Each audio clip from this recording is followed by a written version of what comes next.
Okay, let's unpack this. We hear a lot about Africa-Caribbean ties, right? Lots of talk over the years. Exactly. But finding those really solid, concrete steps sometimes feels a bit elusive. Definitely. But now we're diving into something that feels genuinely interesting. You probably wouldn't, immediately put Nigeria and the OECS, that's the Organization of Eastern Caribbean States. Right. The smaller island nations shared currency bloc. Exactly. You wouldn't put them in the same sentence for a major new educational, even strategic initiative. It does sound a bit unexpected at first glance. But here we are. So, our mission today, let's try and pull out the key nuggets from this recent announcement by Nigerian President Bola Tinubu, get past the headlines. And what's really fascinating, I think, is how this isn't just some standalone program. Okay. It feels like part of a much broader strategic push. It's less traditional aid, more South-South cooperation. South cooperation, leveraging shared history, maybe? Sure. Shared goals? Precisely.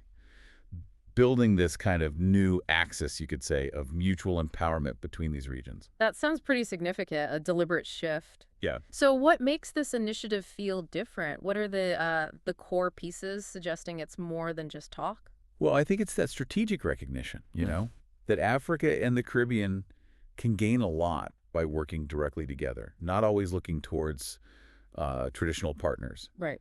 And the really tangible part is President Tinubu's announcement of a scholarship program. Okay, scholarships. For who? For students from OECS countries to study in Nigerian universities. And they're not waiting around. It's set to kick off next academic year. Wow, okay, that's quick. Yeah. He announced it in Gros Islet, St. Lucia. Prime Minister Philip J. Pierre was right there with him. So an immediate timeline. What are the sort of bigger goals here, beyond just the student exchanges? If you connect the dots, it's explicitly stated, strengthen people-to-people ties, but also boost cooperation and education, sure, but trade and development too. And these scholarships, are they general or focused? They're talking critical areas, STEM, agriculture, fields, really vital for, national development in those island states. Makes sense. And how do they make sure this actually works? Is there a mechanism? Yes, and this is important. They formed a joint implementation committee. Reps from Nigeria, reps from the OECS members. To handle the nuts and bolts. Exactly. Finalize the details, make sure it rolls out on time. That committee shows real practical commitment, I think. That commitment does seem key. And President Tinubu himself.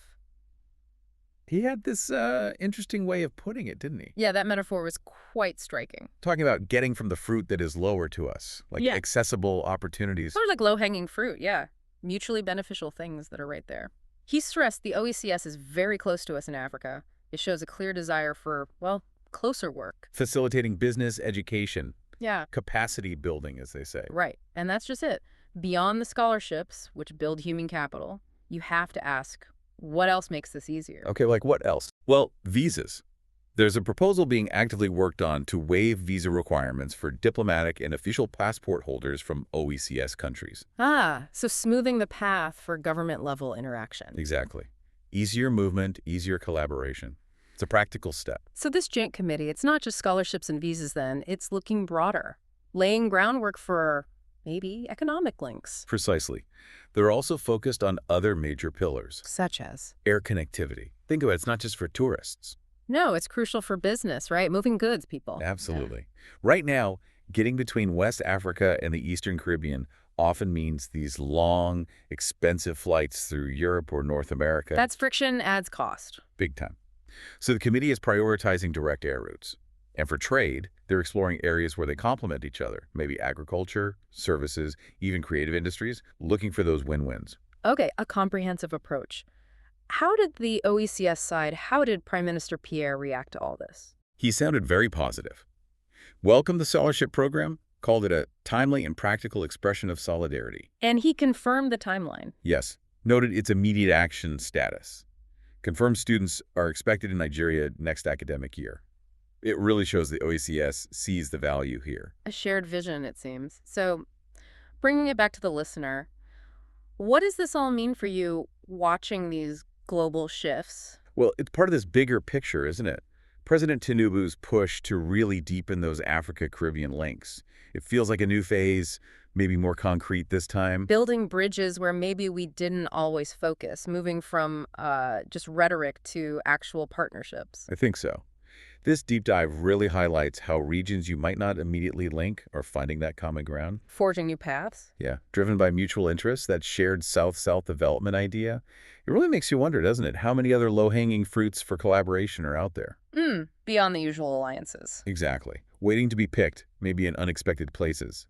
Absolutely. It's a great reminder that these global connections, they're always shifting, always evolving, sometimes in really surprising ways. Keep exploring, keep asking questions. Keep digging deeper. And we'll catch you on the next deep dive.